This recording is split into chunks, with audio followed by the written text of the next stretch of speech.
नमस्कार, मैं हूं आपके साथ पूर्वी राय और आप देख रहे हैं महाकाल एक्सप्रेस न्यूज़।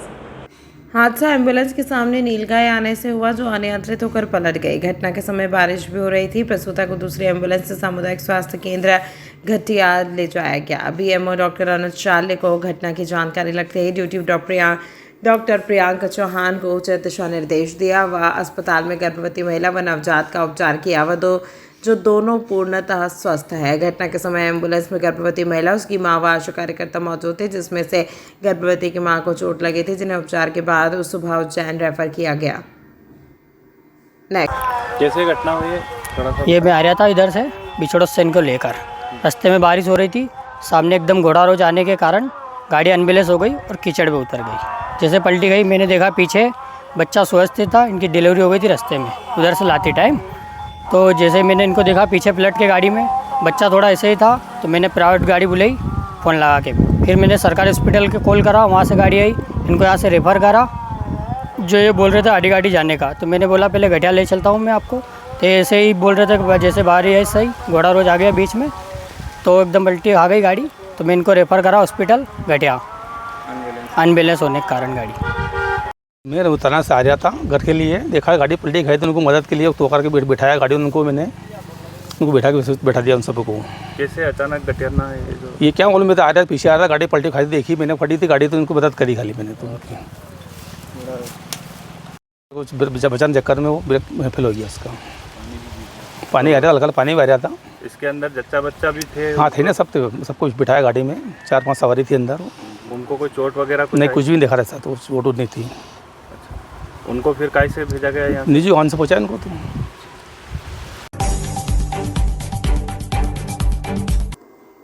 कार्यक्रम की अध्यक्षता बैंक के अध्यक्ष श्री अनिल सिंह चंदेल तथा अतिथि के रूप में वरिष्ठ साहित्यकार श्री शिव चौरसिया, अभिभाषक कैलाश विजयवर्गीय, मंडल अभिभाषक संघ के अध्यक्ष ओम सारवार रहे। जानकारी बैंक उपाध्यक्ष ठाकुर हरदयाल सिंह एडवोकेट ने दी तथा बैंक के मुख्य महाप्रबंधक SN सोमानी ने बजट का वाचन किया। बैंक की साधारण सभा में शहीद के पिता अशोक सुरवे सहित डॉक्टर सुधीर गावरीकर व भानु प्रताप सिंह पवार, MG सुपेकर, श्री राम दवे, राम सिंह कुशवाहा, शैलेंद्र सिंह परिहार, मदन लाल शर्मा, मोतीलाल श्रीवास्तव, अशोक कुमार, भगवान लाल, बैंक कर्मचारी अभिषेक सिंह बैस, शैलेंद्र शाह, संजय जैन सहित बैंक के वरिष्ठ सदस्यों का शॉल, श्रीफल तथा स्मृति चिन्ह से अभिनंदन किया जाएगा। कार्यक्रम का संचालन बैंक उपाध्यक्ष ठाकुर हरदयाल सिंह एडवोकेट ने किया। आभार बैंक उपाध्यक्ष SN शर्मा ने माना तथा इस अवसर पर संचालक सर्वश्री पुरुषोत्तम मिस्त्री, श्री राम सांगला, गीता रामी, निशा त्रिपाठी, आशीष उपाध्याय, मोतीलाल निर्मल, दिनेश प्रताप सिंह बैस, राजेश गुप्ता, राजेश शास्त्री, अंकुर गोयल, बैंक के प्रतिनिधि घनश्याम सक्सेना, बैंक के प्रबंधक राजीव शर्मा विशेष रूप से उपस्थित थे। श्रीमान संपादक महोदय सादर प्रकाशनार्थ। इस पर साधन सभा की गई आज परस्पर सहकारी बैंक उज्जैन की साधारण सभा हर्षोल्लास के साथ संपन्न हुई, जिसमें हमारे मुख्य अतिथि बार कौंसिल उज्जैन के अध्यक्ष ओम सारवान जी, शिव चौरसिया जी, कैलाश विजयवर्गीय जी मुख्य अतिथि रहे। हमारे सैकड़ों की संख्या में हमारे सदस्य यहाँ पर उपस्थित रहे। अनेकों सुझाव आए जिन पर हम अमल करेंगे। विशेष उल्लेखनीय बात रही कि आज हमने लाभांश की घोषणा करी, जो वर्षों से रुका हुआ था। सदस्यों का मूलभूत अधिकार था डिविडेंड, उसकी हमने घोषणा करी है आज। और शीघ्र ही एक और घोषणा करी कि नवीन ब्रांच की हमें अनुमति मिल गई है। शीघ्र ही हम बैंक के भवन ढूंढकर और नवीन ब्रांच की स्थापना करने जा रहे हैं। कितने सदस्य हैं टोटल इसमें? सदस्य यहाँ पर 22,000 सदस्य। शहर की बहुत प्राचीनतम बैंक है ये। 89 वर्षों का इसका इतिहास रहा है। 89 वर्ष पुरानी ये बैंक है। गरिमामय इतिहास रहा इस बैंक का। शहर के अनेकों गणमान्य नागरिक, प्रतिष्ठित व्यक्ति इस बैंक से जुड़े रहे। नरेंद्र मोदी फ्रेंड्स ग्रुप द्वारा पिछले कई वर्षों से केंद्र एवं प्रदेश सरकार द्वारा चलाई जा रही योजनाओं का घर घर जाकर प्रचार किया जा रहा है, ताकि देशवासियों को उन योजनाओं का लाभ मिल सके। उसी कड़ी में नरेंद्र मोदी फ्रेंड्स ग्रुप के राष्ट्रीय अध्यक्ष गोविंद दगदी द्वारा देशवासियों को जागृत करने के लिए एक पहल की गई, जिससे उन्होंने अखंड भारतवर्ष बनाने और भारत को विश्व का तीसरा सबसे शक्तिशाली देश बनाने के लिए एक बार फिर प्रधानमंत्री नरेंद्र मोदी को बनने की मांग की है, ताकि देश को नरेंद्र मोदी जी जैसा ही निडर प्रधानमंत्री मिल सके और देश और प्रगति करे। उन्होंने मध्य प्रदेश के मुख्यमंत्री डॉक्टर मोहन यादव को उनके द्वारा किए जा रहे अच्छे कार्यों की बधाई और आभार व्यक्त किया एवं आगे भी प्रदेश में प्रगति से कार्य करते रहे, ऐसी हम बाबा महाकाल से प्रार्थना करते हैं। इस अवसर पर केसर सिंह पटेल, विनोद जाधव, गोपाल सिंह ठाकुर, भरत सिंह चौहान, गोविंद सिंह राजपूत, श्रवण सिंह राजपूत एवं अन्य नरेंद्र मोदी फ्रेंड्स ग्रुप सदस्य शामिल रहे। जी बताएं। नरेंद्र मोदी फैन ग्रुप कई साल से चल रहा है और चला रहे हैं और काम भी कर रहे हैं, और जितनी भी केंद्र की योजना है उसका राज्य की योजना और सबको घर घर पहुंचा रहे हैं और उनको लाभ दिला रहे हैं। और मैं नरेंद्र मोदी जी अपने देश के प्रधानमंत्री हैं और अच्छे कार्य उनके हुए हैं देश के अंदर, और मैं चाहता हूं ऐसा प्रधानमंत्री कहीं भी अभी नहीं मिलेगा और योगी जी को प्रधानमंत्री बनाया जाए तो इस देश को मजबूत सरकार मिलेगी, और मजबूत सरकार भारतीय जनता पार्टी ही दे सकती है। और योगी जी का कार्य यूपी के अंदर बहुत भयंकर चल रहा है और उनके कार्य को कोई भी सब बड़े ही कर रहे हैं, और उनका जो है बनाने के लिए सारा देश उत्सुक है उनको, और वो चाहता है कि योगी जी बने। और हमारे मोहन यादव जी मध्य प्रदेश के अंदर ये भी अच्छे कार्य कर रहे हैं, और जिसकी बड़े जितनी की जाए उतनी कम है। मोहन यादव जी की, हमारे रशीद जी और सब हमारे मोदी फैन ग्रुप से तरफ से उनको धन्यवाद है। आपका नाम? मेरा नाम गोविंद दगदी, राष्ट्रीय नेता मोदी फैन। उज्जैन में हरसिद्धि राम मंदिर, कहारवाड़ी, रामघाट, नरसिंह घाट, चारधाम मंदिर के पास से नगर निगम द्वारा व्यापारियों को जबरन हटाए जाने के विरोध में आज 3 व्यापारी आमरण अनशन पर बैठे हैं। 8 दिन पहले नगर निगम की टीम ने इन क्षेत्रों से फूल प्रसादी, भक्ति भंडार और फोटो बेचने वाले छोटे मोटे व्यापारियों को बिना किसी कारण से हटा दिया था। वे लगातार प्रशासन से अपना व्यापार फिर से शुरू करने की अनुमति मांग रहे हैं। व्यापारियों का कहना है कि वे बैंक के लिए गए लोन और समूहों के किस्तों को नहीं चुका पा रहे हैं। पिछले 8 दिनों से उनके घरों में खाना बनाना मुश्किल हो गया है, जिससे लेकर एक बैठक बुलाई थी, जिसमें सर्वसम्मति से यह निर्णय लिया गया कि व्यापारियों के हित में भूख हड़ताल की जाएगी। इसी के तहत आज हरसिद्धि की पाल पर स्थित बलवीर हनुमान मंदिर पर व्यापारी प्रकोष्ठ के उज्जैन जिलाध्यक्ष कृष्णा परमार के साथ 2 अन्य व्यापारी आमरण भूख हड़ताल पर बैठे हुए। व्यापारी प्रकोष्ठ ने सभी व्यापारियों से इस महा सत्याग्रह में शामिल होने की अपील की है। मध्य प्रदेश युवा शिवसेना गौरक्षण न्यास मनीष सिंह चौहान एवं कहार समाज के अध्यक्ष शंकर कहार ने बताया कि 27 अगस्त को मुख्यमंत्री डॉक्टर मोहन यादव के उज्जैन दौरे के दौरान हजारों व्यापारी उन्हें ज्ञापन देकर इस पूरे मामले से अवगत कराएंगे। इस विरोध प्रदर्शन में कई हिंदूवादी संगठन तथा समाजजनों ने अपना समर्थन किया।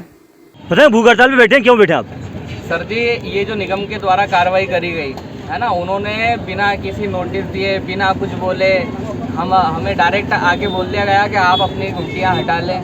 ठीक है, ना कोई ट्रैफिक जाम हो रहा था, ना कोई समस्या हो रही थी। हमारा ये रोड जो आप देख रहे हो 60 फीट चौड़ा रोड है, इसमें मुश्किल से 5-5 फीट हम दोनों तरफ कवर करते हैं, फिर भी 40 से 50 फीट का रोड खुला रहता है, लेकिन प्रशासन को उससे कोई आपत्ति नहीं है। सौंदर्यीकरण के नाम पर हमें बिना किसी वजह निकाल दिया गया।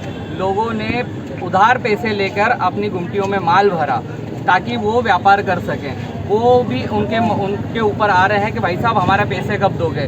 8 से 10 दिन हो चुके हैं आज की कंडीशन में, वो सारा माल गुमटियों में रखा हुआ है और वो माल भी ख़राब हो रहा है और इधर उधारी के पैसे भी देना पड़ रहे हैं। और जो लोग किराए से रहते हैं वो अलग परेशान हो रहे हैं। कुछ लोगों ने शंभू लेकर अपनी दुकानों में गुमटियों में माल भरा। कोई भी ठेले वाला करोड़पति नहीं होता है, ये प्रशासन को बात समझनी चाहिए। एक ठेले वाला अपनी आजीविका का पालन कैसे करता है ये प्रशासन को शायद पता नहीं है। उसे शंभू लेना पड़ता है अपनी दुकान में माल भरने के लिए।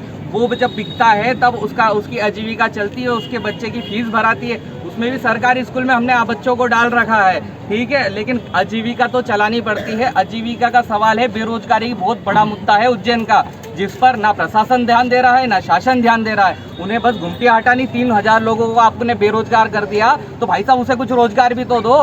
बिना कोई वजह, बिना कोई कारण, हाँ कोई कारण होता आप हमें बोलते कि भाई साहब ये कारण है, आपसे ये परेशानी हो रही है। नहीं भाई साहब, आप क्यों यहाँ ठेला लगा रहे हो, ये कारण है। भाई साहब हम ठेला लगा के अपनी आजीविका चला रहे हैं, मंदिर के अलावा जाएगा, हमारा पेट बाबा महाकाल भर रहे हैं, कोई नगर निगम प्रशासन तो भर नहीं रहा है। या तो निगम प्रशासन हमें रोजगार दे, अगर दुकान हटानी है तो हमें रोजगार दे, आजीविका चलाने के लिए कुछ तो हमें साधन दे, या तो हमें जहर दे दे 3000 लोगों को कि मर जाओ खा के। ये हड़ताल कब तक चलेगी? ये अमरण अनशन है, जब तक प्रशासन हमारी सुनवाई नहीं करेगा, हमारे जो 3000 लोग बेरोजगार हुए हैं इनकी पीड़ा को नहीं समझेगा, हमारे जो गुमटियां हटी हैं ये लगाने नहीं देगा, तब तक हम भूख हड़ताल पर बैठे रहेंगे और यहाँ भूख हड़ताल पर बैठे मर जाएंगे, पर गुमटियां जरूर लगेगी यहाँ पर। आपका नाम? कृष्णा परमार, अध्यक्ष गोरक्षा न्यास। बताइए किस प्रकार से भूख हड़ताल कर रहे हैं आप? नगर पालिका निगम के अधिकारी द्वारा क्षेत्र के व्यापारियों का व्यापार बंद कर दिया गया। लगातार हमने यहाँ पर धरना देकर निगम डिप्टी कमिश्नर महोदय यहाँ पर आए थे, उनको हमने जो ज्ञापन दिया उसमें उन्होंने हमसे कहा कि 2 दिन के अंदर हम इसका कोई रास्ता निकालते हैं, निगम आयुक्त से हम बात करेंगे। लेकिन 2 दिन बीतने के बाद भी कोई रिस्पॉन्स नहीं मिला। हम कल माननीय महापौर जी के बंगले पर भी गए, उनसे भी हमने बात करी है कि जो 3000 व्यापारी एक साथ बेरोजगार हो गए हैं, उनके ठेले बंद हो गए हैं, उनकी दुकानें बंद हो गई है, जिनकी दिनचर्या इसी व्यापार से चलती है विश्व प्रसिद्ध भगवान महाकालेश्वर मंदिर के पास में, और इसके अलावा उज्जैन में किसी प्रकार का व्यापार नहीं है। मंदिरों के पास आप देख सकते हैं हजारों लोग व्यापार करते हैं और अपना रोजी रोटी चलाते हैं। निगम कमिश्नर जी इंदौर से आए हैं और इंदौर बनाने के मूड में, उसको अच्छी बात है बनाओ इंदौर, लेकिन इंदौर शहर जैसा उद्योग भी तो दो। हमारे लोग बेरोजगार हैं यहाँ पे, महाकाल मंदिर, काल भैरव मंदिर, रसद्दी मंदिर, रामघाट, मेरे अनुमान 70% लोग उज्जैन के इन मंदिरों से थोड़ा व्यापार करते हैं और उन्हीं के व्यापार से उनकी रोजी रोटी चलती है। निगम कमिश्नर के आदेश से जो यहाँ पे रोजी रोटी छीन ली गई है, उसके विरोध में आज मध्य प्रदेश युवा शिवसेना गोरक्षा न्यास के व्यापारी जिलाध्यक्ष हमारे कृष्णा परमार जी, नरेंद्र जी और 3 साथी भूख हड़ताल पर बैठे हैं। ये साथी जब तक भूख हड़ताल पर बैठे रहेंगे, जब तक इनका हमारा व्यापार वापस स्टार्ट नहीं होता है। 3 साथी भी बैठे हैं, लगातार संख्या बढ़ेगी और भूख हड़ताल जब तक जारी रहेगी, जब तक व्यापार वापस से चालू नहीं होता। आपका नाम? मनीष सिंह चौहान, अध्यक्ष गोरक्षा न्यास। बताइए हड़ताल हुई किस प्रकार की हड़ताल है? यहाँ 80 फीट का रोड है, कम से कम देख रहे हो आप, ये बहुत चौड़ा रोड है। यहाँ हमारी कम से कम दुकानें ओटले पे लगी हुई है, लेकिन ओटले पे भी नगर निगम को लग रहा है कि हमें अतिक्रमण कर रखा है, जबकि यहाँ 80 फीट का रोड है, गाड़ी घोड़े बस सब निकल रही है यहाँ से, लेकिन हमें बिगड़ सूचना दिए हटा दिया गया यहाँ से। जबकि गोपाल मंदिर, छतरी चौक इतना जाम है वहाँ पे कि वहाँ निकलने की तकलीफ होती करती है, लेकिन वहाँ दुकानें लग रही है, लेकिन यहाँ लोगों इन नगर निगम अधिकारी को यहाँ तकलीफ है। अब हम लोग फूल माला घंटी वाला बेचने वाले लोग जाए तो जाए कहाँ? हम सब लोग महाकाल पे दुकान लगाते हैं और महाकाल बाबा के आश्रय ही हमारा घर बार चलता है। कल महापौर से मिले थे, क्या बोले हम आप? महापौर से कल मिले थे, उन्होंने 2 दिन का समय लिया था, लेकिन आज जब उनसे बाइट लेने का जब समय आया बोला तो उन्होंने मना कर दिया। आपका नाम? शंकर चौहान, कार समाज अध्यक्ष। गणेश चतुर्थी के पावन पर्व पर ग्राम एंगोरिया स्थित अति प्राचीन श्री गौखुर गणेश धाम में 27 अगस्त को भव्य धार्मिक कार्यक्रम का आयोजन होगा। इस अवसर पर विशाल ध्वज एवं कलश यात्रा के साथ शोभा यात्रा निकाली जाएगी। शोभा यात्रा का शुभारंभ श्री अचलेश्वर महादेव मंदिर से होकर श्री गौखुर गणेश धाम मंदिर तक किया जाएगा। यात्रा के दौरान मंदिर के शिखर पर मुकुट ध्वज फहराया जाएगा। इसके बाद महाआरती का और प्रसादी का वितरण होगा। कार्यक्रम का विवरण तारीख 27 अगस्त 2025 बुधवार सुबह दोपहर 3 बजे से स्थान श्री अचलेश्वर महादेव मंदिर से श्री गणेश धाम मंदिर, ग्राम एंगोरिया, उज्जैन। तमाम महत्वपूर्ण खबरों के लिए देखते रहिए महाकाल एक्सप्रेस न्यूज़।